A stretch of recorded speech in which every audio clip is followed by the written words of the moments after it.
Before we get into the story, comment below where in the world you're watching from today. I'd love to know. And if you enjoy these kinds of stories, don't forget to like and subscribe. All right, let's jump in. The massive chamber was filled with tension. Ambassador Henry Collins stepped forward, his heart pounding in his chest. The curved walls seemed to close in around him as representatives from more than 200 alien species silently watched. Above him, on an elevated platform, sat the 7 high counselors of the Galactic Council. Their faces were emotionless, like statues, as they prepared to make their decision. Collins straightened his blue uniform, his palms sweaty, but his voice steady. Behind him, his deputy, Lisa Martinez, stood firm, her face tight with worry. They both knew what was coming, but they had hoped against hope it wouldn't come to this. The rumors had spread for weeks, and now the truth was about to hit hard. "The Council has reached its decision regarding humanity," said Zorax, the Valen High Speaker. His translucent skin glowed faintly blue in the harsh lights of the chamber. He seemed almost alien in his calmness. "After careful consideration of all evidence and testimony, we find the human species unsuitable for continued membership in our galactic community." A low murmur rippled through the crowd of alien representatives. Collins felt his stomach drop. This wasn't just a decision, it was a punishment. "On what grounds?" Collins asked, his voice steady despite the anger that bubbled up inside him. His fists clenched at his sides. "Humanity has followed every rule since joining the Council 30 years ago." Zorax tilted his elongated head, his eyes narrowing. "You follow the letter of our laws, but not their spirit," he said slowly. "Your kind advances technology far too quickly, without understanding the consequences. You solve problems in ways that disrupt the natural order of galactic development. You are aggressive when threatened and refuse to accept the proper way of things." Martinez stepped forward, her eyes sharp as daggers. "These aren't crimes," she said firmly. "These are the very things that have allowed us to survive. We've helped stop 3 system-wide plagues and sent aid to 14 council worlds in the last decade alone. We've saved lives. We've made a difference." But the Valen counselor was unmoved. "Your solutions break with millennia of established practice," he continued, his voice cold. "Your ships now travel almost as fast as the races who've been part of the Council for millennia. This threatens the order of our galaxy." Collins looked at him with disbelief. "So our crime is learning too quickly? Solving problems efficiently?" he asked, a bitter laugh escaping his lips. "Your crime," Zorax said, his voice cold and final, "is being human. And for that, the punishment is exile." The chamber erupted in noise. Some representatives shouted in agreement, while others protested. Collins felt as though the ground beneath him had been ripped away. The future of humanity was slipping through his fingers. Silence suddenly fell over the room as Zorax raised his hand. "Our decision is final," he said, his voice booming through the chamber. "All human colonies, outposts, and vessels must leave Council space within 1 standard galactic year. Earth and its solar system will be quarantined. Defense platforms will be placed at every entry point."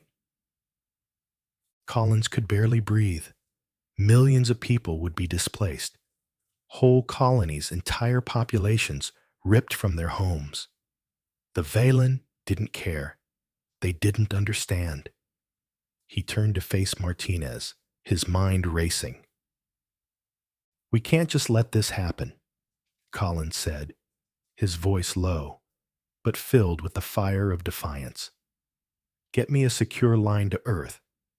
We need to start the evacuation immediately and contact Dr. Carter on Demeter 4. Tell him to pack up everything, the research, all of it. Martinez nodded, her jaw set in determination. She whispered to him, "Ask them about the real reason. Make them say it." Collins didn't hesitate. He turned back to face the council. "Is it perhaps that the Valen mining corporations are interested in our colony on Deer 4? He asked, his voice growing louder. "Or maybe our medical advances threaten your control over healthcare technologies?" The chamber fell deadly silent. Zorax's skin darkened, and the air in the room seemed to crackle with tension. "This meeting is concluded," Zorax said coldly. "You have 1 year to complete your withdrawal. After that, any human vessels or colonies still within council space will be considered hostile and dealt with accordingly."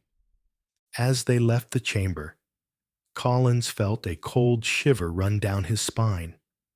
Martinez cursed under her breath. "They're afraid of us," she muttered.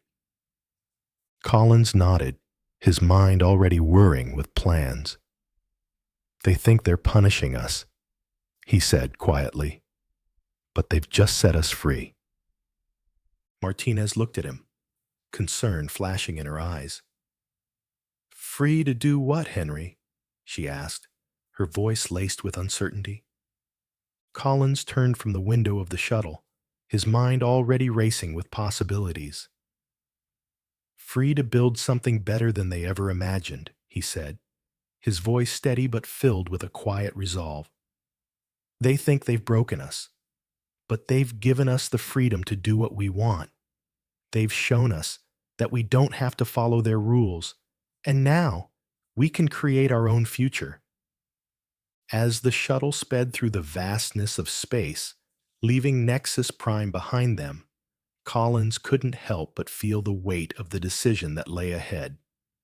They had been cast out, but now humanity had an opportunity to carve out its own path. It wouldn't be easy. There were millions of people to relocate, whole colonies to evacuate, but it was possible. They just needed to act quickly. "Get me a secure channel to Earth," Collins said, turning back to Martinez, who was already at her station, working the console. "We need to start the evacuation immediately.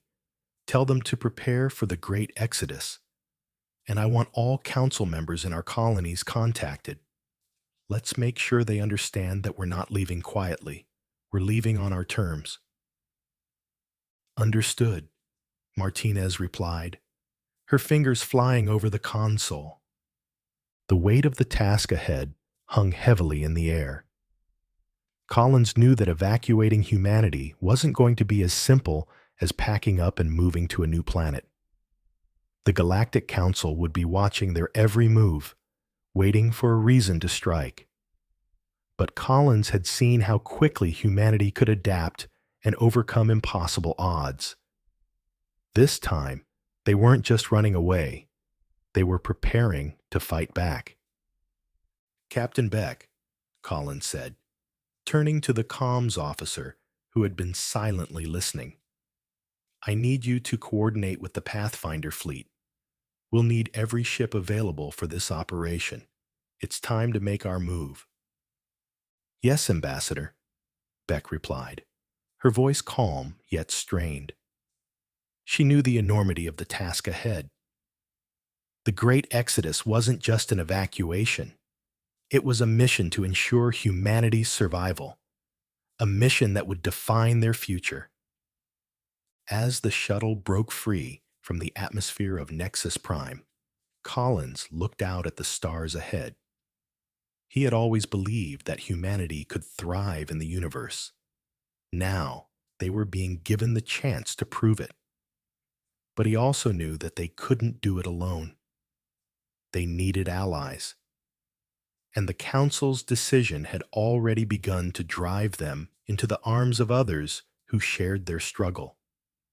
The Na'vi, an alien species exiled long before humanity, had reached out in secret, offering their assistance. Collins had been cautious at first, trusting another species so soon after being betrayed by the Council was dangerous. But the Na'vi understood what it meant to be pushed to the edges of the galaxy and left to fend for themselves. In their eyes, humanity saw the reflection of their own struggle. They had no choice but to accept their offer. They needed each other now more than ever. Captain Laura Beck stood at the helm of the UNC Pathfinder, staring out at the last transport shuttles departing from Demeter 4, a once thriving mining colony now empty. The buildings were abandoned. The fields once rich with resources now silent. The hum of the engines beneath her feet was the only sound breaking the silence. Behind her, Officer Paul Davis monitored the last movements of the human exodus. "That's the last group," Captain Beck said quietly, her voice heavy with the weight of responsibility. The Pathfinder, one of hundreds of ships helping with the evacuation, would play a crucial role in the Great Exodus. "All colonists accounted for," Davis confirmed from his station, his eyes never leaving the readouts. Beck nodded but said nothing, her mind already racing through the next steps. The evacuation had been going smoothly so far, but Beck knew the Council's enforcers wouldn't let this happen without interference. There were still Valen patrols in the area, the very species that had pushed hardest for humanity's exile would be lurking nearby, watching for any opportunity to strike. "Any signs of Council ships?" Beck asked, her eyes scanning the space around them. The Pathfinder had been equipped with advanced sensors to detect any approaching ships, but they had to stay vigilant. "Nothing yet," Davis replied, "but violent patrols have been increasing in this sector. I wouldn't be surprised if we're spotted soon." Beck frowned, her thoughts turning back to the Council's final decree. "We can't afford to be caught off guard. If they find us, they'll try to stop the evacuation, and we won't let that happen." Just as she spoke, the comms officer, Amy Wells, turned toward her with an urgent expression. "Captain, we have an urgent message from the surface," she said, voice tight. "Someone's still down there." Beck's heart skipped a beat. "Who would stay behind?" she muttered, her eyes narrowing. No one was supposed to be left behind. Every last human had to be evacuated. "Get them on screen," Beck ordered, stepping closer to the communications console. A man's face appeared on the main display, looking rugged, with gray hair and intense eyes. Behind him, a small research station was being hastily packed up. The man's expression was calm, but Beck could see the urgency in his eyes. "This is Dr. William Carter, Science Division," he said quickly. "I need extraction, but not from the main colony. I'm at Research Outpost Delta in the northern mountains." Beck's eyes widened. "Doctor, the Council deadline for this sector expires in 3 hours. We need to leave immediately." "I understand, Captain," Carter replied, his voice urgent. "But what I have here, it can't fall into Council hands. You need to trust me on this. It's worth the risk." For a moment, Beck hesitated.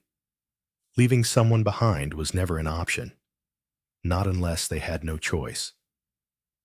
But something in Carter's voice, something in his eyes, convinced her.